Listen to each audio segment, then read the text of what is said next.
소개로 만난 그녀를 처음 본 순간 박 씨는 한눈에 반했다고 합니다. 머지않아 두 사람은 하나가 됐고 이윽고 축복 같은 임신 소식이 들려왔는데요.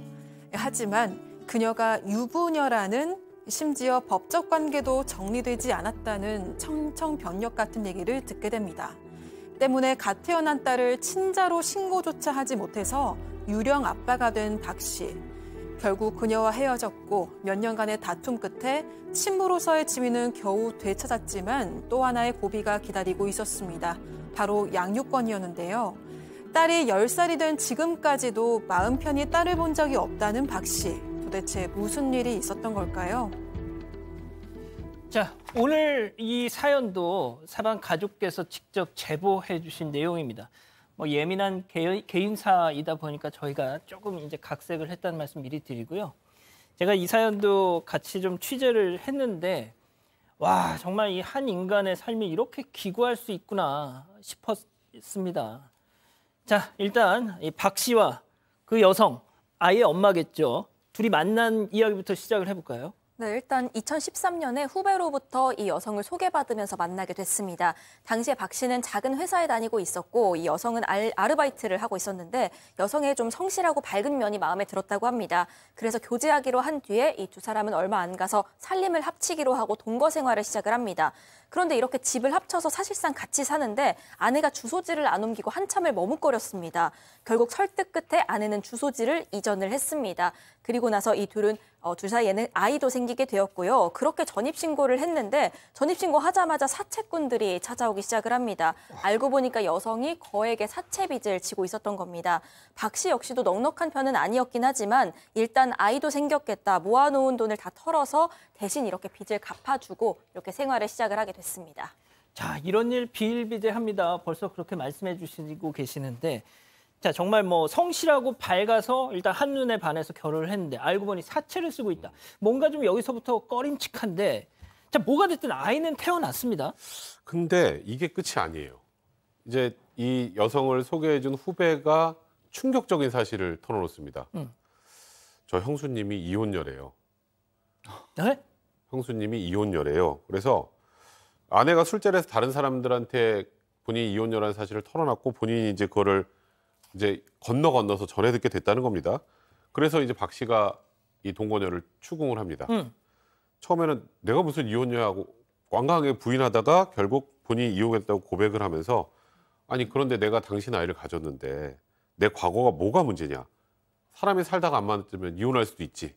이런 대답을 했다고 합니다. 그런데 이걸 처음부터 말한 게 아니라 이렇게 뒤로 알게 됐다는 건 굉장히 이 남편 입장에서는 꺼림직할 수밖에 없는 사실이죠. 그렇죠. 지금 백 변호사님 말씀하신 것처럼 이혼이 중요한 게 아니라 왜 그걸 처음에 이실직고를 안 했냐 그게 중요한 거 아닙니까? 더군다나 막 소문을 통해서 자, 뭐가 됐든 이게 임신한 지금 아이를 아직 낳지는 않았고 임신을 했던 상태인데 와, 이거 어떻게 됩니까, 그럼? 네, 어쨌든 그래도 박 씨는 어쨌든 이혼녀기는 하지만 임신을 자기 아이를 지금 가진 상태고 또 6개월이 됐기 때문에 배도 상당히 나온 상태라서 이제 마음을 다잡아 먹고 그래 중요한 건 지금이지 잘 살아야겠다라고 생각을 해서 아이가 이제 잘 태어납니다.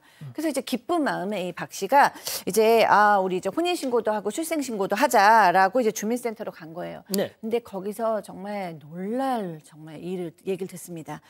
출생신고도 혼인신고도 할 수 없다라는 얘기가 되는 거예요. 왜 그런가 알아봤더니 이 아내, 이 여성, 아이 엄마 지금 아직 이혼이 되지 않은 상태다라는 얘기를 들은 거예요. 이혼녀라고 했는데 그것도 네, 거짓말인가요? 그것도 거짓말이었습니다. 그러니까 임신 직후에 본인이 이혼한 걸 알고 그때서야 전 남편도 아니죠. 지금의 남편한테 가서 나 임신했으니까 이혼해줘 이렇게 얘기를 한 거예요. 그래서 아이가 태어났을 때는 이혼 조정 기간을 보내는 중이었다고 합니다. 아니 승희님 그러니까 사실상 지금은 그게 없어졌지만 혼인빙자 간음 약간 이런 느낌인 거잖아요. 자, 그러니까 나 이혼녀야. 처음엔 그 말도 안 했죠. 결국 추궁을 하니까 나 이혼녀야. 근데 알고 봤더니 애 출생 신고를 하러 갔더니 아직도 부부관계가 지속이 되고 있었어요. 진짜 박 씨의 입장에서는 마른 아들의 날벼락 맞는 건데 진짜 우리 법이 그렇습니다. 지금 이 박 씨의 지금 결혼을 하려고 했던 이 여성과 지금 있는 이 남편 사이는 이게 법률혼이에요. 법률혼. 그러니까 이 두 사람만이 국가가 보호하는 결혼 관계인 거예요. 그러면 지금 이 박 씨의 입장에서는 이 박 씨가 어떻게 보면 내연남이 되어 있는 거죠. 예. 그러니까 내연남이 부인 있는 그 사람과 상간을 해서 아이를 이제 임신시켰으니까 이게 우리 법 민법 844조에 보면 이게 그냥 혼인 중에 출생한 자, 또 이혼하면 300일 이내에 출생을 하면 그 누구의 아이인가 하면 그 결혼했는 당시의 사람의 자녀가 되는 거예요. 그러면 이 박 씨의 입장에서는 자기는 흔히 말해서 내연남이 되는 것이고 그 아이는 내 아이가 맞지만 그 아이는 누구 집에 올라가야 되는가 하면 이 남편, 지금 법률론으로 되어 있는 이 남편의 가족관계 등록부, 옛날로 치면 호적이라 그러죠. 거기에 올라갈 수밖에 없는 상황이 되어버렸습니다. 이게 무슨 일인지 저도 너무 당황스러울 수밖에 없다 이런 말씀입니다. 이게 그러니까 저번에 그런 일이 있었잖아요. 상간남의 아이를 낳던 아내가 사망을 했습니다. 출산 중에. 그래서 그 아이를 갖다가 그 해당 지자체에서 남편한테 왜 이 애 안 데려가냐고. 그래서 당신 아동 유기로 고발하겠다. 그거랑 똑같은 상황이잖아요. 똑같은 지금. 상황이죠. 이게 예. 지금 우리 민법상으로는 실제 친부인 걸 사실 지금은 DNA 검사하면 금방 나오는데 굉장히 복잡한 과정을 거칠 수밖에 없는 상황이다 보니 분명히 내 아이가 맞는데도 불구하고 말 그대로 소위 유령 아빠가 돼버린 겁니다. 야, 유령 아빠. 자, 내 자식인데 내 그 호적에는 올리지를 못한다. 야, 세상에 그래서 다른 정말 생전 보지도 못한 남자한테 지금 내 아이를 보내야 되는 그런 상황이 된 건데. 자, 어쨌든 그 이후에 그럼 어떻게 진행이 됐습니까? 그래도 일단 두 사람은 딸을 같이 키우면서 동거 생활을 계속 해나가긴 했습니다. 내 동거녀의 법적 남편 그 호적에 올리되. 예, 호적에는 올리되 키우는 건 자신이 이런 생활이 계속되고 있었던 건데 하지만 사이는 계속 나빠졌습니다. 일단 동거녀라고 하겠는데요. 전 남편이랑 사이에서 무려 2명의 아이가 더 있었던 상황이고요. 둘 간의 관계가 계속 악화된 것도 이 아내가 동거녀가 양육을 거의 내팽개치다시피 한 상황이었기 때문입니다. 그러다가 어느 날 좀 결정적이라면 결정적인 사건이 발생을 합니다. 아이가 집에서 혼자 있다가 놀다가 불에 대고 만 거였습니다. 집에 와서 딸의 상처를 보고 박 씨는 그야말로 혼비백산해서 응급실로 달려갔는데 이런 와중에도 동거녀는 아니 애들이 놀다 보면 그럴 수도 있는 거지 왜 이렇게 난리냐 라면서 대수롭지 않게 반응을 한 거였죠. 그날 밤에 두 사람은 이 일 때문에 크게 싸웠고 결국 참다 못해서 박 씨는 딸을 데리고 집을 나가버렸습니다. 아유, 소장님 저는 이해가 안 돼요. 자기 새끼가 화상을 입었다는데. 네. 정말 아이들을 키울 때 여러 가지가 다 겁이 나고 신경을 쓰게 되지만 정말 화상을 입었다. 이거는 엄마로서는 정말 가장 놀란 일 중에 하나잖아요. 근데 이 여성 아이를 키울 만한 지금 이 정신 상태가 아닌 것 같습니다. 그 전에 낳았던 두 아이도 사실상 거의 버리고 나온 거지만 이 정도가 되면 이제 너무 거의 학대니까 이 박 씨가 안 되겠다 싶어가지고 이 아이를 데리고 나와 버렸어요.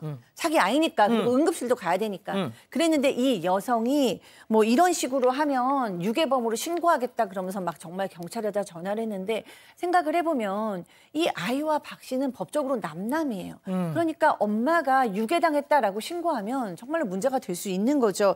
그래서 어쩔 수 없이 이 여성에게 아이를 보내고 맙니다. 정말 억장이 무너졌겠죠. 근데 그 이후에 이 동거녀 끝이 난 게 아니라 나 돈이 한 푼도 없어. 집 보증금도 해줘. 양육비도 줘. 이런 식으로 계속해서 이런 재정을 요구하기 시작했습니다. 와, 승현님, 내 딸을 이런 여자한테 못 맡기겠어서 데리고 나왔더니 너 유괴범으로 너 신고할 거야. 와, 세상에 이런. 그러니까 법이 어떻게 보면 대한민국 모든 민법은 핏줄을 굉장히 중요하게 판단하는데 그 핏줄보다 더 중요한 게 아까 제가 말씀드렸죠. 결혼이라는 그 관계예요. 그러니까 결혼 안에서 출생했는 그 사람은 내 아이가 아니더라도 그 남자 입장에서 내 아이로 키워야 되는 거고 그 관계에 태어났으면 다른 사람의 아이의 입장, 아까 우리 박 씨의 입장에서는 자기 아이가 아니게 되는데 자, 다시 한번 이 사건으로 돌아갈게요. 이 사건으로 돌아가면 이제 이 아이를 이 부인이 이제 내연녀, 동거녀가 이제 키우는 거잖아요. 동거녀가 키우는데 이 아이가 계속 이렇게 상태가 안 좋아요. 정말 사정사정해서 아이를 보면 아이 상태가 정말 이렇게 좋아야 되는데 아이 상태가 굉장히 나쁜 거예요. 그 이유를 알아보니까 이 동거녀가 아이에게 돈을 지출해야 되는데 아이에게 돈을 지출하는 게 아니라 양육에 쓰는 게 아니라 그의 유흥비로 탕진을 해버렸다는 거죠. 근데 여기서 그치면 또 시청자 여러분 그렇게 놀랄 일이 아닌데 이 여성이 또 다른 남자와 동거하기 시작합니다. 아이고야. 근데 그 동거를 하는데 이 남성에게 또 다른 자녀가 있는 거예요. 그러다 보니까 이게 분노가 안 될 수가 없는 거잖아요. 그래서 너무너무 화나는 과정에 남편이 이 박 씨가 있는 게 딱 한 가지입니다. 사실 이 외면하는 이 부인을 설득을 시켜가지고 이 아이가 지금 키우고 있는 이 아이가 내 아이라고 해서 친생 부인의 소라는 게 있는데 좀 어려운 말인데 그건 빼버리고 결국 내가 친부라는 걸 확인받았다 이런 말씀 드리겠습니다. 자, 그러니까 지금 아이를 데려간 게 유괴범으로 몰리게 됐었는데 일단 친생 부인의 소를 통해서 일단 아빠인 거는 인정을 받은 겁니다. 겨우 정말 어렵사리 뭐 투쟁을 한 끝에 자, 중요한 건 앞서 얘기했듯이 또 그 아내가 또 동거를 한다는 거잖아요. 네, 심지어 아이 딸린 남자랑 동거를 하는 상황이었습니다. 그래도 박 씨는 가끔씩 아이를 만나고는 했는데 만날 때마다 아이 상태가 점점 안 좋아지는 겁니다. 그러니까 돌봄을 제대로 못 받고 있다는 게 너무 명백해 보였는데 예를 들어서 손톱이 다 길어와서 거기에 때가 껴 있다거나 이에는 충치가 너무 많아서 하다못해서 보다 못한 박 씨가 치과 데려가서 치료해 준 적도 있다고 하고요. 심지어 아이가 이제 말할 수 있는 나이가 되면서부터는 충격적인 얘기들을 합니다. 새아빠가 엄마를 때렸다. 엄마가 날 때려서 내가 맞아서 코피가 난 적도 있다. 이런 아이고야. 얘기를 하기도 하고요. 박 씨한테만 오면은 엄마랑 살고 있는 상황인데 엄마한테 가기 싫다는 말을 애가 합니다. 그래서 박 씨가 아동학대로 이 여성을 신고한 적도 있지만 그때마다 별 소용은 없었다고 합니다. 자, 그러면 일단 이런 엄마한테 어떻게 애를 내 딸을 맡겨요?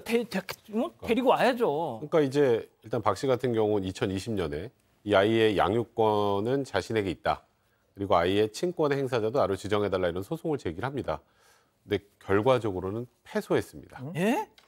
그러니까 일단 저희가 지금 나와 있는 사연에 들어있는 내용들을 법원에 제대로 입증을 할 만한 자료들을 제출하지 못한 것인지 그런 건 뭐 저희가 정확하지 않습니다만 이 박 씨 얘기에 따르면 이제 가사조사관이 와서도 정확하게 사태 파악을 하지 못했다라는 취지의 얘기를 하고 있는 것 같고요.